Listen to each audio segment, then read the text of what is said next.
years. I've always been a hospice aide for the last 22 years. I was working with a hospice company. I kind of gave up my business. I had got kind of discouraged in it. And so I was working for this hospice company, and I had a patient to go to her house. Went to her house, met the sister-in-law. She fell in love with me. The mother fell in love with me. She didn't like anybody, but she gravitated towards me. Her husband saw it. He gravitated towards me. He asked me to leave his number. I told him I'd do it on the side. I'm in college to get my bachelor's. I had 7 classes. Trying to pay for it all by myself. Don't ask anybody for nothing. I just get out there and work hard for what I want. So left my number. He gave it to his son. He made the time for me to go over. I did. Started my shift.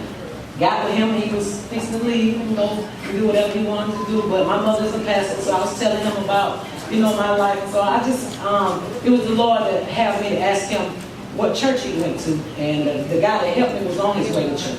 And he told me it was that church. And I told him, I said, oh, okay, I met a nice guy from that church. And that he had given me some gas, and the guy, and it turned out it was him.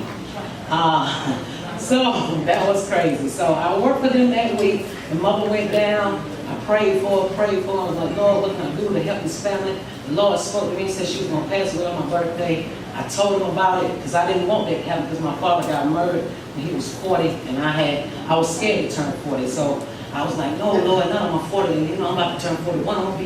It's going to be happy for me. I don't want to remember that. Lo and behold, go to church that morning, and I told him, if something happens to the mother, call me.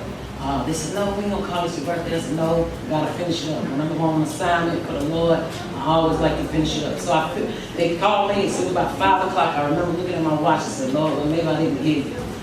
It was an hour later, they called me back. She passed away. Went over, helped the family out and everything. And so we took these pictures that I call now the infamous pictures. Fast forward, I had been to Cocoa Beach with my family. It was already, predetermined that I was going on this trip. Came back July 18th of last year. They had kept calling me, and it was like they wanted me to come by. And so I did. I was like, what do you want? I'm lazy, I'm tired.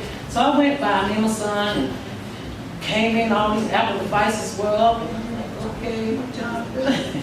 So, they did that, and they presented me with a check for $8,000.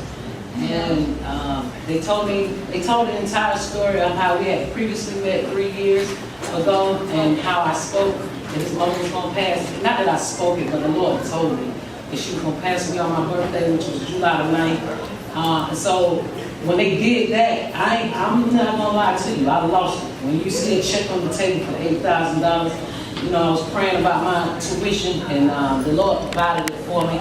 So they put it on Facebook, and it went viral. And I mean, when I say viral, it took on a life of its own. The money was for me to go to nursing school, but I have a bigger purpose. I always knew that God had something for me. So I wrote a book called Unusual Blessings because of that. I had a gang member. He called me. He found my number. I don't know how he found it, but he contacted me.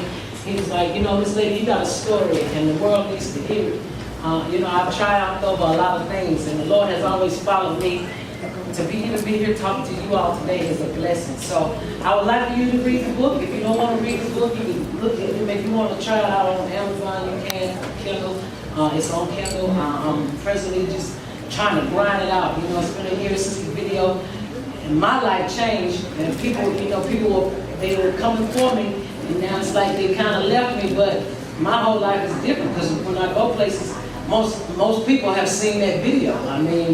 I was on Ellen, I was on Dr. Oz, I was on the Today Show, I was on World Star, I was the human counselor for Lester Hope for July 28th. Those are the experiences that I can never get back, but they meant the world to me. I want to be able to take my kids to California and show them the things that I saw. I want to be able to do a whole lot of stuff to help women. And I know that God put me in this position. And I thank you all for listening, because I can talk forever. But I appreciate y'all. And if anybody knows anybody who needs a good caregiver, I'm trying to transfer, and because I'm in acting school here at Get Seen, apply for any role. So, I wanted to be good at it. So I drive from Athens all the way to Midtown every Tuesday night to acting school, because anything that I do, I try to do it the best that I can do it. And so I know that God put me in this situation, so y'all come for me. I'm looking for them.